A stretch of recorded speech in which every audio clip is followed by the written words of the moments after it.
Charlie Kirk did not deserve to be assassinated.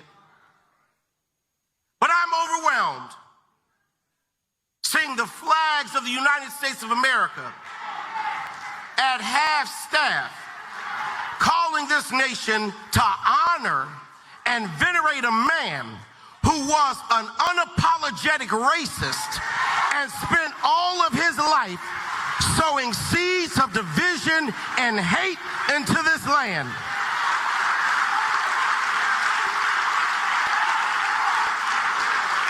And hearing people with selective rage who were mad about Charlie Kirk but didn't give a about Melissa Hortman and her husband when they were shot down in their home tell me I ought to have compassion for the death of a man who had no respect for my own life. I am sorry, but there's nowhere in Bible where we are taught to honor evil.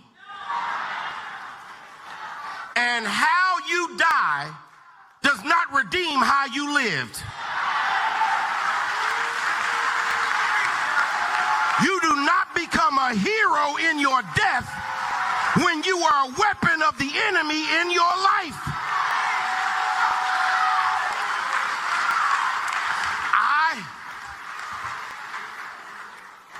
I can abhor the violence that took your life, but I don't have to celebrate how you chose to live.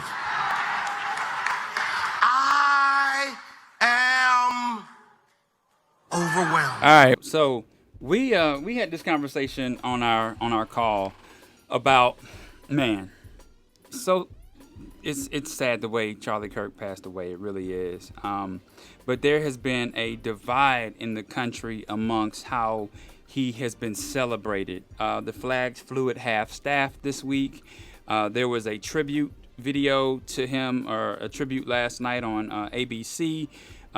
Late night comedian Jimmy Kimmel. Tribute from ABC? Yeah, they took Jimmy Kimmel's time slot off and put a Charlie Kirk tribute in on Jimmy's time slot. So so there's a lot going on with this. What's y'all's reaction to the way the country is divided on this topic? Sheesh. Spit that fire. Eesh. You got to spit that fire, man. You know, I'm going to be very honest. Yeah. I'm uninformed. I did not know who he was until he passed. So I can't make it clear. I haven't seen any videos, and I haven't looked it up because I haven't had the time. Because I was just finishing up the last tail ends of our book. Okay. You know, so to sit here and give a judgment call based on a man that I'm legitimately uninformed on, I think it would be unjust for me to do so in regards to that. I'm not saying that I shouldn't become informed. I just haven't had the chance to become informed. Yeah. In regards to the pastor, if I'm not mistaken, I think he's originally from up north, from Massachusetts, and then relocated down here. So I think I'm kind of aware of who he is. I think we're all entitled to our own opinion. You know, I think that's kind of like where I stand. I think freedom of speech is to be able to, and I could be wrong, please don't crucify me in regards to this, but I think our freedom of speech probably would allow him the right to be able to express his personal opinion just like that, just the same way as we would believe Charlie Kirk to express. The only thought that came to me initially when I was thinking about the situation, even though I was finishing my book, I did have a few minutes to think about it. There's a portion of scripture in 2 Samuel when the tribe, or rather the house of Saul, King Saul, was fighting with the house of King David. And you find Abner on Saul's side, the commander of the army, and then you find Joab, which is David's nephew, on Judah's side, David's side. And one time they met each other at some particular pool. I forgot the name of it and what city it was. And it says, the text actually says this, that both Abner and Joab sat on each side of either the pool or pond of what it was, and they called to each other, and it says that the men from Abner's side sat on one side, and the men from David's side sat on the other side, and both leaders said to each other, let's let the young men play and fight. And it says that each of them ran to each other and they all died, which means all men from both sides died. I think that could be a prophetic picture, that if we continue pushing this like this, both sides. In the end, both sides. Mm-hmm. Yeah. Could be wrong, but the text actually says, you would think David's side would win because it's David's side. Mm-hmm. It says that David's men, along with Saul's men, grabbed each other by the hair and thrust each other with a sword into each other's hearts. And it says all men that were there, it was 12 of them on each side, they all died, except both the leaders. And you know what's interesting about the text? You don't find any remorse on any of the leaders. I'm going to leave it there. You don't find Joab saying, oh, man, I thought we were going to win. And you don't find Abner saying, surely we were going to win because Saul is still king. You don't find no mercy on both sides. I think that's a prophetic picture of where I think potentially both sides are at, based on me just thinking about it, because it seems like both sides, we're both losing somewhere. Yeah. I could be wrong, but that's just me. That's my thoughts. If I had to make a statement, once again, the way he got killed in front of his family and stuff, I'd never be cool with anybody being killed with that. I don't necessarily agree 100% with the angle that the pastor took, but this is what I do understand. When we talk about these kind of topics and we have, the elephant in the room is black people and is white people. It's like when black people talk about the injustice that's going on to them and the issues that we're facing, the first thing they said is it shouldn't be a black and white thing. It's not a race thing. It's only one race. It's the human race. We all bleed red. And as true as that is, it's easy to say that when you're not on the side that's being oppressed and taken advantage of. So when I looked at that pastor, what I heard then was frustration and raw emotion, because it's like we can look at Charlie Kirk. No man is perfect, but we can look at Charlie Kirk and we can pull up some clips that people want to say out of context and some of the things that he said. And it's like we will find justification for those things and everything is cool. But if a black person says a certain thing, it doesn't tend to be the same mercy and the same grace. I saw a post that said Charlie Kirk died a hero. George Floyd was an addict. And I'm like, so Charlie Kirk's life was more valuable than George. No, so it's like, it's stuff like that that's being said. But then when we speak up about it, now we're being divisive. Now we're being racist. And it's like when you look at what's going on, nobody's asking for preferential treatment. People just want to be treated like human beings. So what I don't want to happen is what you're saying is two sides come together, because I don't believe revenge is Christian. I don't believe that we should go back and want somebody to experience the same thing that we experience. I don't want to see anybody else get killed. I don't want to see anybody get hurt. But I cannot sit here and say that I don't understand the raw emotion and the feeling. So it's like, even though I might not agree 100% by the way it's displayed, I can't lie and say I don't understand why black people are frustrated. I can't say I don't understand why we're feeling irritated or we feel belittled or ignored or like treated less than. I can't sit here and do that. Now, I don't want to be raised above or be like on a pedestal or nothing. I just want to be treated like a human being. You see what I'm saying? So it's like when somebody who we can look up your faults and see stuff, but you're still elevated to the place of this hero, but then anybody from the black culture, it's like your life is just another statistic, or if you are a hero, they're trying to find everything they can to discredit your legacy and tear you down. I can't sit here and act like I don't see that. You feel what I'm saying? So I understand the frustration. We got to be integral. We got to have character as Christians, but I'm not gonna be fake and act like I don't understand why they feel that way. Right. I agree. Yeah, and Ryan is. Can we say you're a Trump supporter and a Charlie Kirk supporter? I don't. What a question, Ryan. I don't think you can get any more Republican than me. Like I've listened to hundreds of hours of Charlie Kirk. Like I've been following him since he's like 18. You came on the right day. Yeah. So so I don't want anybody to accuse me of not speaking up, because this is important. It needs to be addressed. But I also, after I make my statement, I do have some more deliverance questions for Alexander Pagani, because it's such. Can we get to that at the end? Yeah. Okay. So with regards to him being accused of being a racist, every clip that I've seen is taken out of context. And if you watch the full clip of him explaining it, he was none of those things. I can provide 4,000 other clips of him talking that would change a person's mind, and I have changed a lot of people's mind on this man. With regards to George Floyd, nobody's saying that his life wasn't valuable. Everybody on my Facebook page, which is mostly on the right, grieved his death, and many towns burnt down. They're drawing a distinction not on the value of his life, but rather the manner in which he died, because there was a narrative that came out that the police officer killed him, and he was even found guilty of murder and went to jail for it. But then there's some conflicting reports coming out from the autopsy that said he died actually from a fentanyl overdose, which is why before the encounter happened, he was saying, I can't breathe, before anybody ever touched him. So that's why people have been challenging that official narrative. With regards to Charlie Kirk, it's not just the fact, oh, this guy's life is more valuable. Every life is valuable. But you cannot deny that whether you think his cause was good or bad, he had a dramatic impact on the election. Trump would not have won if it were not for Charlie Kirk. He swayed the vote so much going to these college campuses. They actually proved it mathematically that if it weren't for Turning Point USA, it would have been a different outcome. So that's why there's so much outrage over this particular assassination, because he was a gigantic political force, whether you believe for good or not.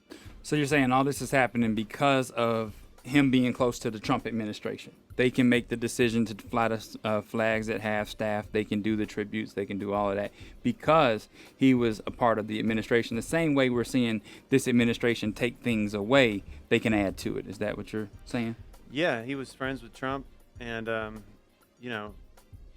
his organization, Turning Point USA, I mean, it was massive in its reach. Yeah. I mean, there wasn't a single political commentator that he did not have an interaction with. Mm-hmm. So I saw a clip where he talked about, and it was just a short on YouTube, and it says, of course we pander to black people. We can't say anything negative about them. They have lower test scores, and they get in the same schools. They get government assistance easier. And then he was saying that they also can't say anything about, white people can't say anything about black people because they would be labeled a racist. That was a clip that I saw where I was like, okay, that was enough for me to see that he does have some issue with the black community. Well, I'd have to see the full clip. Okay. But no, it's true. Because people quote things, and then they'll pick a snippet here, a snippet there, and without the question that led to that, like most of the clips that I've seen floating around, it's not him talking against black people. I mean, one of his best friends, all Candace throughout. Owens. Yeah, I mean, there's so many other clips of him saying things that you'd be like, no racist would ever say that. Him arguing angrily against white supremacists, not having any place for that. And like I said, I've listened to hundreds of hours of it. Most people here have not. I mean, they've only seen what has been used against him in little attack ads. But most of the clips that have been used floating around are actually him arguing against DEI policies. And he was against people being hired not for merit, but based on filling a racial quota, which by definition, you have to lower standards.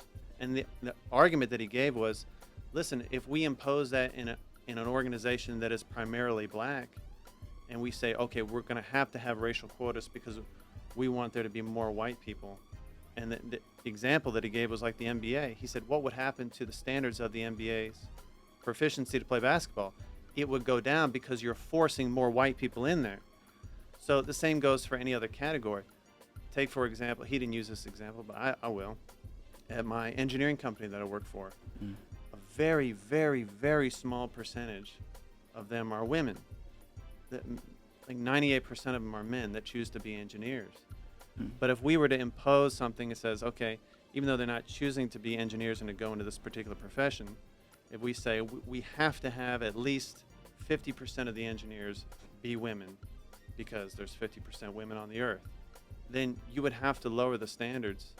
And if you just let merit do what it does, you're still going to have a ton of diversity. You're still going to have a lot of qualified black Americans in every profession. but it just can't be forced. You have to let the free market system do its thing. Here's the problem with that, honestly. Yeah. I would say for years, African Americans would want what Charlie Kirk said, where it's like, my resume against your resume, I'm the better candidate. Let that happen. Yeah, you don't have Right. to lower standards. Yeah. We ain't asking for lower standards. Right. We just saying this for the equality. opportunity and the Yeah. equality. But the problem was the reason why DEI, the reason why affirmative action was because people would look at those resumes and go, Shania, and what's your name, sir? Ryan. Oh, I'm going with Ryan. That's just was facts. That was back in the day, and that was still to sometime to these days where Today. people are looking at Right. resumes and saying, and like I said, Charlie Kirk was right. Like, it should be based off of Yeah. who has the better resume. If Shania has a better resume than you, she should get the job. But that's not the case. Some hiring managers see Shania's name and go, we're not hiring And to use a Shania. word like pander is disrespectful in off the bat. Like, we got to pander to certain parts. I said, man, I got to just pander to these people over here so they'll just get off my back. Like, that's not showing respect toward people anyway. And like I said, nobody ever asked to be superior. We're not no Hebrew Israelites. We're not trying to, we're not going around saying we God chosen and y'all, you know what I'm saying? Like, not all Hebrew Israelites, but I digress. Black I'm not- Hebrew Israelites. Yeah. There's a difference. Yeah, you know what I'm saying? Not I'm Hebrews, not like one Black of either Hebrew one of them, Israelites. but, I've been having BHI. conversation. Yeah. Right. I've been having a conversation with some. We work through stuff. But, like, to say that we it's a realistic that we do have to lower standards, just think about that. Like, you're telling a group of people we got to lower standards to give you an equal opportunity. When that's not even the case. It's like, are we not as intelligent? Are we not as qualified? You know what I'm saying? So that, like, it's the microaggressions for me. You know what I'm saying? It's the stuff that's said without being said, that if you got common sense, you can read between the lines and Right. say, like, dang, you just disrespecting me for real. But then when I come out and say something, now I'm being divisive. Now I'm not a Christian. Nah, you just disrespecting me and I'm addressing you like a man. Like, that ain't it. You know what I'm saying? They ain't got nothing to do with our race. That's man to man. Like, you just tried me. You feel what I'm saying? The last thing he said in that clip was, stop blaming the white man and take responsibility for yourselves. Right? And again, if it's taken out of context, that's one thing. But when you see that, you're like, okay, what are we not taking responsibility for? What is the person not taking responsibility for? What are we blaming the white man for? Like, it seems, and not everybody does that. You know, I've heard people say, yeah, you know, I can't get hired because the man won't let me do this, then the other. And it's not true. It's not true. Not everybody feels that way. And so to me, it's like hearing these things about, you know, you said George Floyd and all these different comparisons. Who cares? A life is a life. Yeah. A life was taken. Respect the fact that, you know, someone lost their life in a heinous way, and then respect the fact that George Floyd also lost his life in a heinous way, and we have to come together as believers to make sure that the gospel is being taught to people and is being learned throughout all the communities that Christ wants us to be one. Yeah. At the end of the day. I think the comparison between George Floyd and Charlie Kirk was ignorant rage bait, Yeah, it was. to be honest. Like, sometimes we got to look at stuff for what it is. This is ignorant rage bait. So the fact that we're even communicating us, it should have been scrolled past, because whoever made this is literally ignorant. But okay, so I have some takes. We'll see how this goes, and it's based off life experience. But I'm gonna preface it by saying this is why we need grace and we need mercy, and we need the Holy Spirit to filter through certain things. So, for example, I grew up Miami, Florida, Norland, Black. I didn't really see white people like that unless I went to different areas. And then my parents moved us to Mount Juliet, Tennessee, which is a very small town about 20 minutes outside of Nashville. So a lot of what he said as far as that understanding is because lack of awareness and lack of ignorance based on where he's from. So the reason why I'm saying that is because I went from a predominantly Black area. I was very smart, like high classes, dang near gifted where I was. And then when we transitioned to this affluent white area, you can count how many Black people was in the neighborhood and at my school.